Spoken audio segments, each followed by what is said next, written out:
Bom dia, pessoal. Meu nome é Alessandro, eu trabalho na KingHost como analista de infra sênior. E hoje vou trazer para vocês que muitos devem ter curiosidade de saber o que ocorre por trás de uma infraestrutura para hospedar o WordPress, mas tem medo de saber ou não sabem para quem perguntar. Primeiro, vou fazer uma short bio. Eu também sou formado em MBA em Gestão Estratégica da TI pela FGV e me formei em Engenharia de Computação na FURG em Rio Grande. Para quem é gaúcho, faz a confusão entre FURG e URGS, principalmente os de fora do estado. Sou um apaixonado por performance e tuning de ambientes Linux. É meu core, é o que me motiva. Sou pai de um filho de 2 anos e 8 meses, o Enzo, e gremistão. Então, o que nós vamos ver hoje?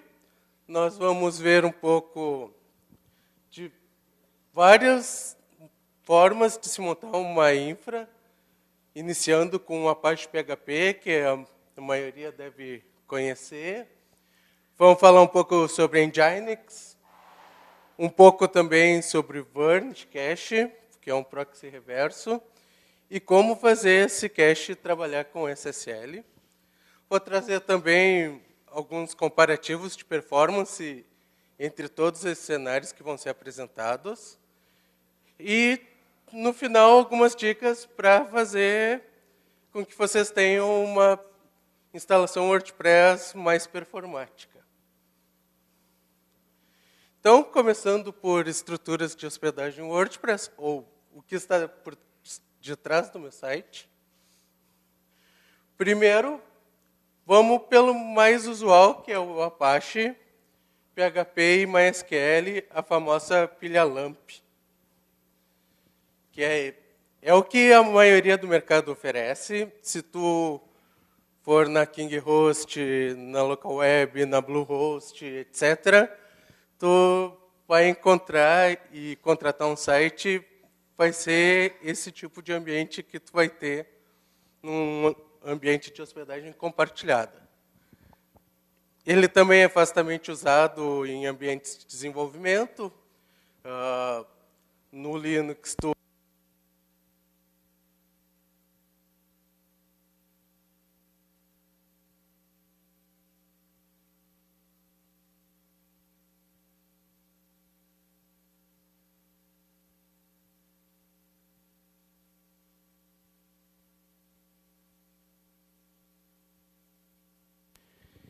ele é bastante fácil de usar e configurar e tem vasta documentação pela internet. Então, qualquer pesquisa no Google, tu aprende a configurar um Apache com PHP e um MySQL. Basicamente, é esse o cenário que vocês têm. O usuário final, ele vai acessar teu servidor Apache, que vai servir o teu conteúdo estático, e o que for dinâmico, ele vai passar para o PHP através de um módulo do próprio web server. E se precisar alguma requisição de banco de dados, no caso do WordPress, que usa bastante um banco de dados, ele redireciona para o servidor MySQL, que pode estar na mesma máquina ou em uma máquina remota, seja dentro da rede local ou fora da tua rede.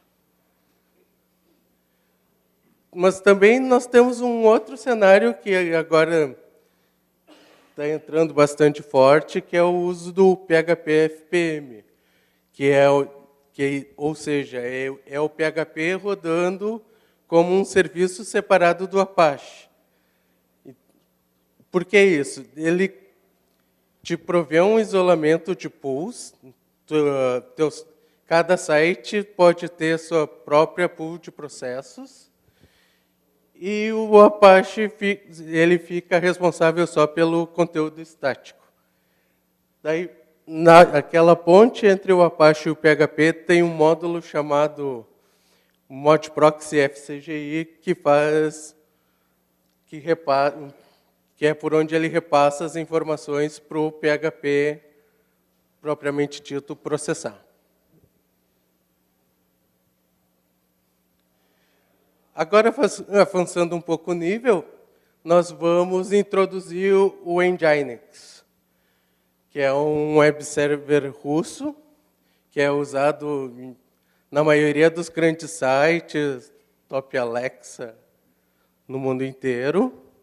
E com o PHP FPM e o MySQL, MariaDB, ele forma a pilha LAMP. Ele é um web server mais avançado, que exige mais conhecimento de configuração. A documentação já não é tão vasta. Agora até tem bastante documentação, antes era bem mais difícil. Mas ele é muito mais performático que o Apache em diversos cenários. E no final da apresentação, vocês vão ver os números e entender o que eu estou falando. E, por isso, ele é bastante utilizado para ambientes de hospedagem especializada WordPress. E ele usa necessariamente o PHP FPM para fazer o processamento dos scripts PHP, que é o cenário que eu apresentei anteriormente, só que no lugar do Apache, para servir o conteúdo, tem o Nginx.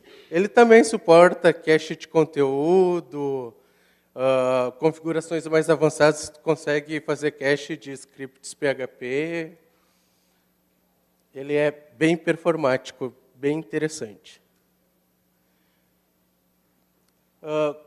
Agora vamos fazer um pouco mais no nível e colocar um proxy reverso na frente para fazer o cache estático. Normalmente, o que nós fazemos em instalações WordPress? Nós instalamos um plugin de cache, um W3 Total Cache, WP Super Cache, para gerar um cache de conteúdo dentro do seu FTP e, com regras de rewrite, ele fornece o conteúdo estático previamente cacheado para o cliente final. O Varnish, ele faz isso. Ele é um servidor que faz isso, mas armazenando em memória. Toda requisição vai ser atendida por ele. Ele não vai ter, ao invés de ter o Apache, o Nginx na frente, vai ser o Varnish que vai atender as tuas requisições de cliente. E se o conteúdo estiver em cache, ele que vai servir essa requisição para ti. Se não tiver em cache, ele vai dizer, opa, eu não tenho esse conteúdo comigo. Eu vou requisitar para o meu web server. Então, o Apache ou o Nginx vão atender a solicitação, que é esse gráfico aqui.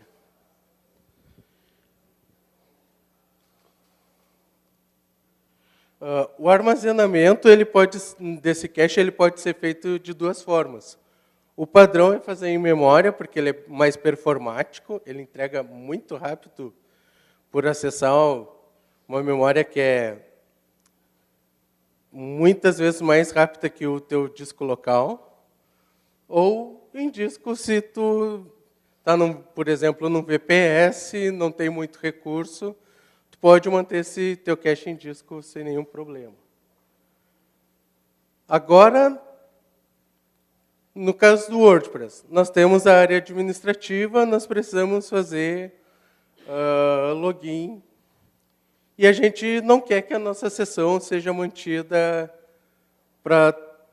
seja feito cache desse teu login.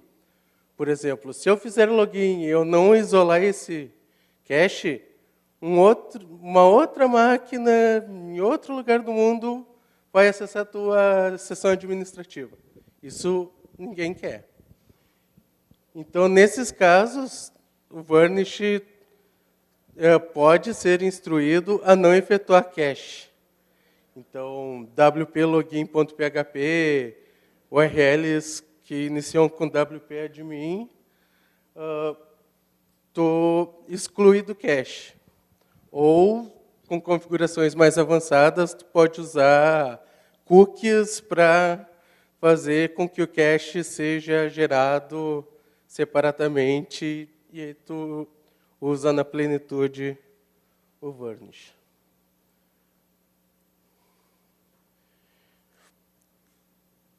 Mas aí ainda tem a questão do SSL. A gente sabe que hoje o Google ranqueia melhor quem utiliza SSL no seu site, mas eu quero usar cache e eu quero usar o Varnish, ou algum outro proxy reverso que faça cache de conteúdo. Como que eu vou fazer?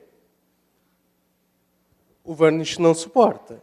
Isso foi uma escolha do time de desenvolvimento do Varnish, que não vê necessidade de implementar esse suporte, e por isso tem um carinha que é chamado no termo técnico de terminação SSL, que é nada mais nada menos que um web server na frente do Varnish que só vai tratar requisição HTTPS.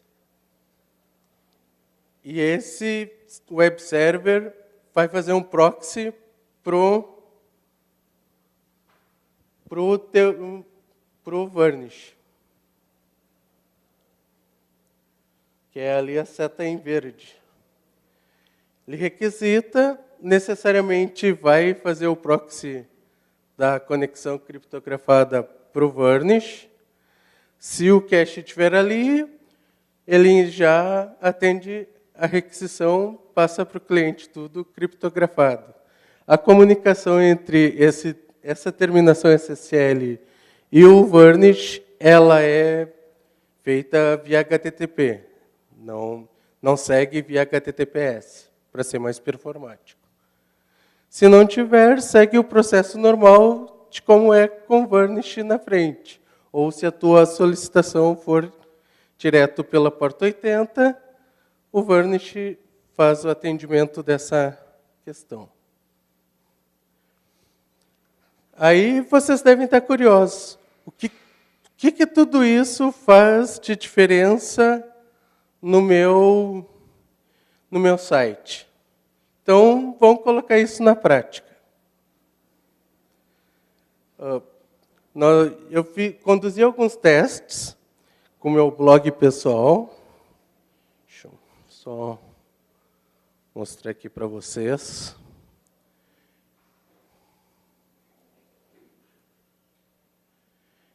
É uma instalação WordPress bem simples.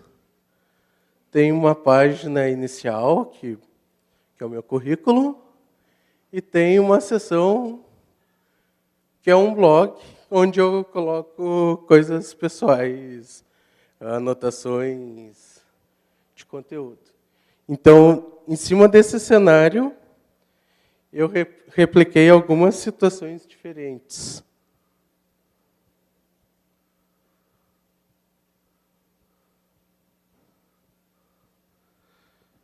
Que é usar primeiro o Apache ou o Nginx junto com o PHP FPM, sem ter o Varnish na frente. Um segundo cenário adicionando o Varnish. E o terceiro adicionando a terminação SSL.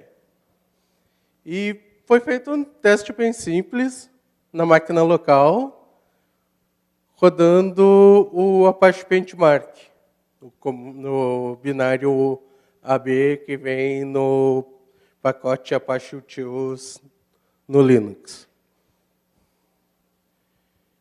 E esses foram os resultados. Primeiro, trazendo o tempo total de teste. É um cenário onde foi feita 1000 requisições, com diferentes números de conexões simultâneas. Vocês podem notar que o Apache com PHP, ele demorou a primeira execução é sempre a mais demorada, até por ser apenas um processo para atender tudo. Mas tu vê que nos demais cenários com mais processos, se manteve ali em torno de 33 a 38 segundos, tempo total. E aí nós colocamos o varnish na frente, chat despenca para 0,17 segundos, 170 milissegundos, para atender 1000 requisições com 100 conexões simultâneas. Com SSL na frente do varnish, obviamente demora um pouco mais, 3,8, mas ainda é rápido, 3,8 segundos, porque tem o overhead do SSL. E o número de requisições por segundo chega a ser... Os números falam por si só. Enquanto a Apache Nginx com PHP FPM te atendem ali entre 33 requisições por segundo, o varnish te atende quase 6.000. E com SSL, 260. É uma diferença brutal. Então, o que eu posso fazer para chegar a esses números, além de usar varnish, SSL, etc.? Eu posso tunar meu sistema operacional, os parâmetros do kernel dele, como, por exemplo, de performance de rede, consumo de memória, vm.swapness, evitar que faça swap excessivo, também tuning de escalonador de disco. No Apache no Nginx, tu vai precisar quantificar qual o teu limite de conexões simultâneas, principalmente no VPS, tu vai ter uma quantidade de memória e processamento finito, e se tu dimensionar isso errado, tua aplicação vai sofrer. Quanto ao varnish, também tu vai precisar ajustar o tamanho do teu storage de cache, principalmente ser usado em memória. Então, é bom tu saber o quanto que consome, quanto que tu ocupa de cache para fazer o redimensionamento correto. PHP também é um ponto importante, sempre usar a última versão disponível. Se tem algum plugin que é incompatível com 7.2, tenta o 7.1, tenta o 7, tenta o 5.6, que com certeza vai rodar a maioria, a quase totalidade dos plugins e temas do WordPress. Mas não usa a versão descontinuada, é falha de segurança, tu perde performance, e a diferença entre, por exemplo, o PHP 5.3 e o 7.2 é brutal, de 30% a 40%. E na parte do FPM, tu tem que saber a questão do teu gerenciador de processos ideal para a tua carga. Se tu tem um site pequeno, tu pode usar subir os processos por demanda, mas se tu tem um site muito grande, tu talvez queira deixar alguns processos já em espera online para atender rápido. E também tem que saber quantos processos tu vai deixar nessa pool para atender os teus clientes. E no WordPress também tem uma série de coisas que podem ser feitas, que é manter apenas plugins e temas que são ativos, é menos coisa que tu tens para carregar em banco, procurar. Substituir plugins que impactam tua performance. Se tu não pode usar o varnish, instala um plugin de cache, vai fazer um bem danado, principalmente no ambiente compartilhado. Redimensiona as tuas imagens, teus PNG, JPG, GIF, conforme a tua necessidade de uso. E desabilita o WP Cron, tem uma diretiva dentro, a ser inserida no WP Config, e adiciona ela como uma tarefa na tua tabela de cron jobs para ser mais performático e desocupar a tua pool de processos. Alguma dúvida, pessoal? Ficou aberto a perguntas, então.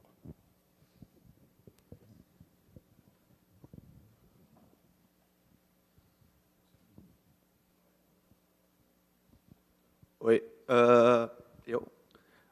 por que eu utilizaria o Varnish ao invés de um CDN, tipo a Cloudflare ou alguma coisa que vai deixar meu cache geolocalizado e bonito de acessar em qualquer lugar do mundo?